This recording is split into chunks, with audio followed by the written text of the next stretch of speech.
¿Cómo crees que hoy en día las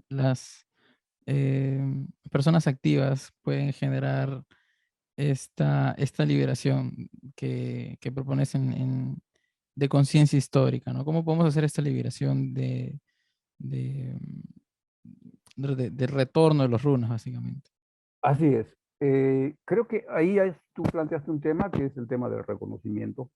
Ujú, O sea, hay que conocernos bien, pues, no contarnos cuentos, sino leer la historia, lo que hay que decirlo, hay que decirlo. No hay ningún ánimo persecutor, es el ánimo de saber de dónde y por qué seguimos así, ¿no?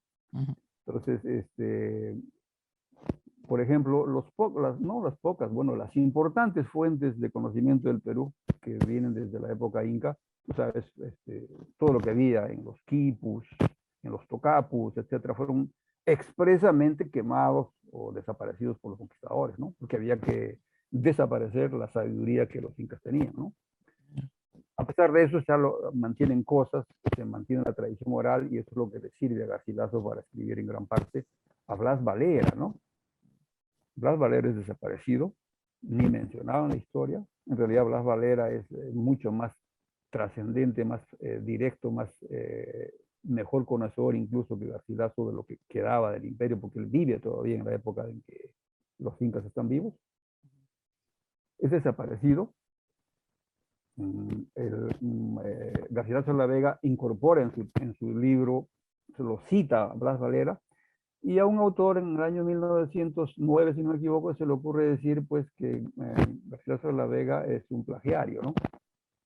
Y otros historiadores de renombre llega a decir que en realidad Garcilaso inventa muchas cosas, ¿no?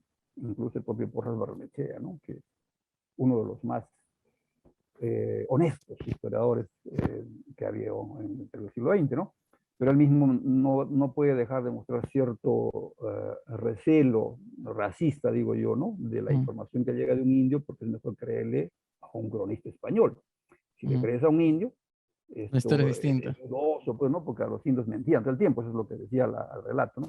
Se Mm, nota eso mira, fíjate, en las crónicas que hace Porras Barrenechea, tú encuentras eso, ¿no? Que es uno de los más avanzados, más respetables, hermano. ujú, Pero García de la Vega es proscrito propiamente, nadie lo estudia con esos argumentos, ¿no? De que falsea datos, que es un plagiario y son pura invención de la historiografía oficial. ujú, Empezar a leerlos sería un paso enorme, ¿no? A él, a Blas Valera y a todos los otros que permanecen cronistas indios que no son conocidos simplemente porque no se los quiere dar a conocer. Eso es el punto de partida.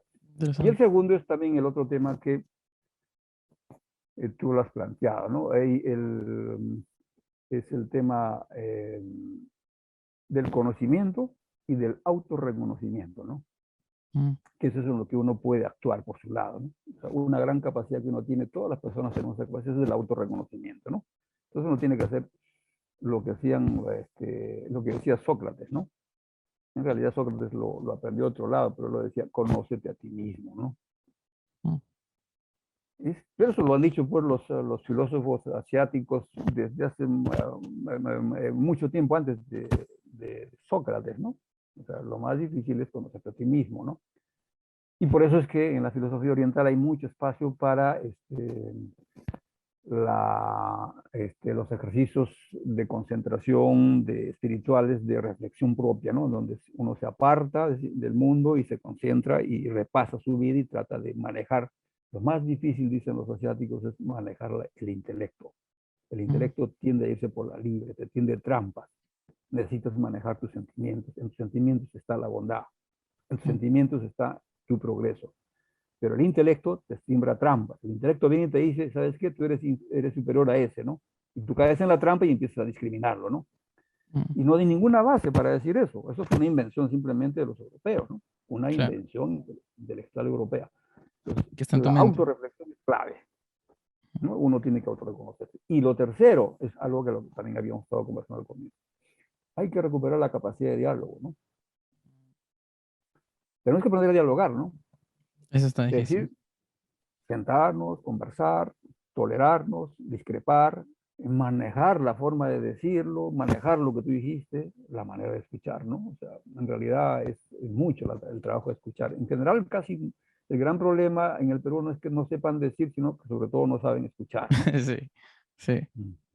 sí, Y entonces eso tenemos que trabajarlo. Hay que trabajarlo desde la escuela. Entonces, métodos autoritarios de enseñanza no funcionan, no educan al niño la capacidad de una expresión franca y sencilla. O sea, lo que Paulo Freire llamaba la educación dialógica, ¿no?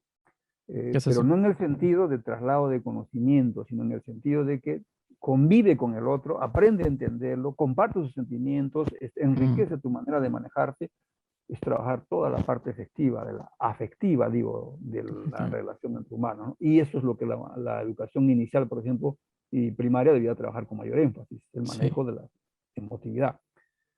Y igual en la universidad también. El tema es que en la universidad hay una sobrecarga intelectual, ¿no? Porque uno se la demasiado. pasa leyendo libros, pero lo que menos se maneja es toda la parte humana de la persona, ¿no? Sus capacidades emotivas, sus Sí, capacidades de expresión, de escuchar, de trato, de tolerancia. Entonces, inevitablemente nos vamos a la política y tenemos enfrentados, ¿no? Porque la sí. capacidad de diálogo no la tenemos, ¿no? Y Tenemos eso es un gran problema. niños adultos que Mm, no han sabido cómo socializar, ¿no? Y que exacto. solo, sí.